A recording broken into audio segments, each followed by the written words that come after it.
আমাদের উপর অনেক সময় অনেক কিছু কিন্তু ব্ল্যাক ম্যাজিক করা হয় এবং আমাদের যে শত্রুরা থাকে তারা কিন্তু এই কাজটা আমাদের উপর করে আমাদের ক্ষতি করার জন্য।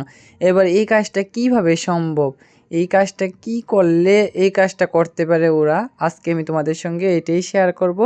যারা যারা এই চ্যানেলটিতে নতুন তারা অবশ্যই চ্যানেলটিকে সাবস্ক্রাইব করে পাশে থাকবে, শেয়ার করবে, কমেন্ট করবে, সবার মাঝে দেখার সুযোগ করে দেবে। তোমাদের আমি বলবো যে তোমরা কখনও ড্রেস বা তোমাদের যে ড্রেস আপ তোমরা পরো সেটা পরে না ধুয়ে কখনো রাখবে না। যদি না ধুয়ে রাখো তাহলে তোমার ওই ড্রেসের থেকে যদি কোনো সুতা কেউ নিয়ে কোনো কিছু তোমার উপর খারাপ বশীকরণ করতে চায় তাহলে কিন্তু এটা সফল হয়ে যাবে। তার জন্য আমি বলবো তোমরা যে এই ড্রেস আপ পরছো সেটা কিন্তু ধুয়ে পরিষ্কার করে রাখবে।